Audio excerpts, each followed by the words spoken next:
Hello বন্ধুরা, আজ দেখুন এই গাছটিকে আমি রিপোর্ট করব না, মানে এই গাছটির নাম হচ্ছে অ্যামারাস লিলি। খুব সুন্দর ফুল হয়, তো এটা গরমের ফুল হয়। এবার এই শীত পড়ে গেল, শীতের সময় এবার শীতের ফুল করব, তো এর জন্য এই গাছটিকে এই টব থেকে বের করে দিলাম। এই টবটিতে এবার শীতের গাছ লাগাবো কিছু, আর এটিকে বের করে রেখে দেবো গরমের জন্য। আবার গরমে এটি লাগানো হবে। এর ছোট ছোট পেঁয়াজের মতো বাল্ব থাকে তলায়, এই যে দেখছেন, এই যে এরকম একটা থেকে অনেক হয়, এগুলি হাজার হাজার তৈরি হয়ে যায় একটা বাল্ব থেকে। এভাবে আলু টাইপের বা পেঁয়াজের মতো থাকে, ওইগুলোকে আজকে বার করছি আমি। দেখুন খুব সুন্দর হয়েছিল গাছটি, খুব সুন্দর ফুল হয় এই গাছটির, দারুণ ফুল হয়।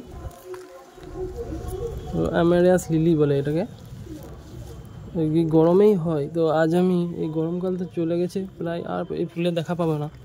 তো গরমে আবার যখন গরম আসবে তখন আবার এই বাল্বগুলি আমি প্রতিস্থাপন করে দেবো, রেখে দেওয়া হবে এগুলো বাড়িতে তুলে সংরক্ষণ করে। ওইগুলো আবার পরের বছর লাগানো হবে গরমে। তো দেখুন এই যে পেঁয়াজের গোড়ার মতো গোড়াগুলি দেখুন, তো শিকড় হয়েছিল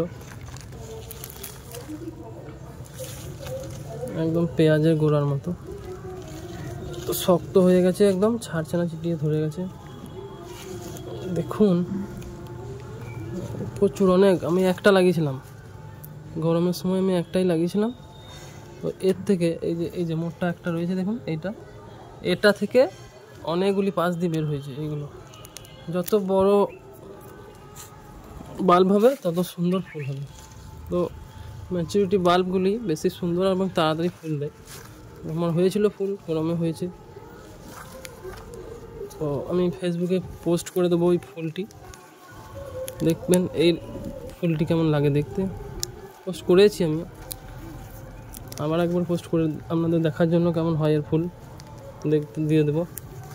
এখন আপাতত এই বাল্বগুলিকে, এই যে এগুলোকে এত তো কেটে দেবো, কেটে দেওয়ার পর এই বাল্বগুলিকে আমি রেখে দেবো।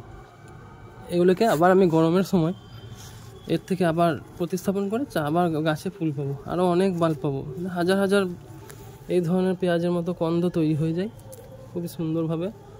এই যে দেখুন ছোটো ছোটো তৈরি হয়েছিল, এগুলোকে আলাদা করে আমি এখন রেখে দেবো। এই যে আরও ছোটো ছোটো হয়েছে। এটা হচ্ছে যে মেন বাল্ব ছিল, এটাই ছিল আসল, এটাই প্রতিস্থাপন করেছিলাম। এটা থেকে ওইগুলো তৈরি হয়েছে, এগুলো সব তৈরি হয়েছে। দেখুন 6-7টা তৈরি হয়েছে একটা থেকে, আরও হতো। এবার আমি তুলে দিলাম এগুলো, যেহেতু শীত পড়ে গেছে, শীতে এদের আর বাড়ে না, এরা গ্রোথ হয় না। এদেরকে এবার রেস্টের সময়, শীতের সময় এদের রেস্টের সময় এগুলোকে তুলে যত্ন করে রেখে দিতে হবে একটা পেপারে বা কাগজে মুড়িয়ে। পরের বছর শীতে গরমে আবার গরম এলে লাগানো হবে। তো এই ভিডিওটি আপনাদের কেমন লাগলো অবশ্যই জানাবেন, আর আমার এই গাছগুলি কেমন দেখাচ্ছি সেটাও জানাবেন।